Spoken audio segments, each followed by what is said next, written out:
Happy Tuesday and good morning. I'm Chief Meteorologist Mackenzie Lake. Let's talk about our Tuesday forecast. It's a beautiful day on tap, mostly clear skies, those temperatures warming back up into the 70s. We're going to max out at 74 here in Santa Barbara, and temperatures really couldn't ask for a better Tuesday on tap. Make sure you are getting outside, enjoying these beautiful and calm conditions while they last, because I do think we're going to have some more active weather into our Wednesday and Thursday. Before we talk more about that, let's talk about our frost and freeze alerts here. We have a frost advisory in effect for those interior areas up in Paso Robles, so temperatures are expected to be right around freezing, and then we also have that freeze warning in effect where temperatures could drop as low as 29 degrees. Both of these will be allowed to expire by 9 o'clock this morning. That's when offshore winds and the sun starts to warm us up nicely. Keep in mind it is a perfect afternoon to head towards the beach. Avoid getting into the water though, because we still have that high surf advisory. This will be allowed to drop off by 9 o'clock tomorrow morning, but those waves are projected to be anywhere from 8 to 13 feet. So the next few days we have a very significant and strong Santa Ana wind event that we're tracking. This is our first of the season and it could be record breaking with some of these strong winds. So let's go ahead and map things out. This starts early Wednesday morning, continues until Thursday afternoon.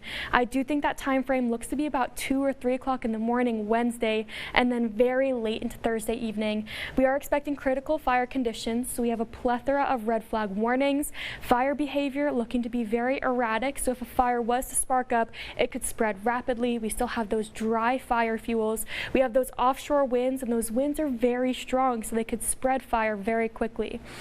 We're also tracking the strong impacts of those winds with driving. So if you're traveling along the US 101, you're likely going to feel that car shaking around. High profile vehicles really need to take caution. And we have the possibility of downed trees, downed power lines, maybe even some palm fronds in the roads as well. You're really going to want to take driving extra safely as you're heading out tomorrow afternoon.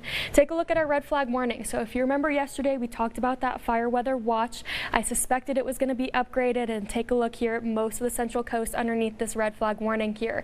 We're expecting humidity down to 5% in some areas. This includes the south-facing beaches down through Ventura County, and this continues all the way through Thursday afternoon.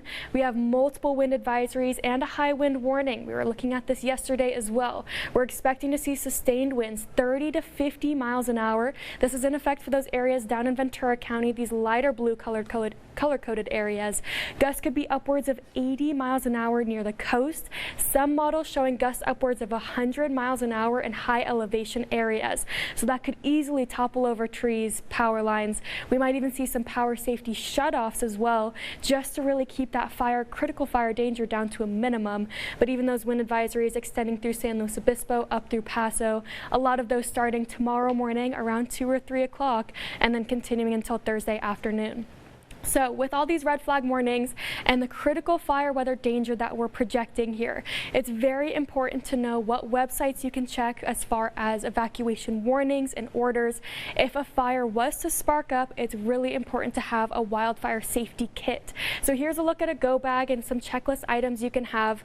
And again, it's really good to be prepared during this time, because if a fire does spark up, a lot of those evacuation warnings and orders could be issued heading into our Wednesday or Thursday. Make sure you have cash, credit cards, even face masks or a flashlight there as well.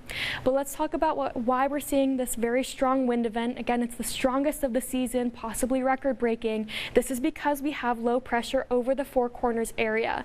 Anytime we see low pressure here, that causes those very strong Santa Ana winds, but this system is extra cool, it's extra strong. Take a look at how that jet stream just shoots down from the north and northeast. That's why those northeasterly winds are expected to be upwards of 100 miles an hour in some high elevation areas.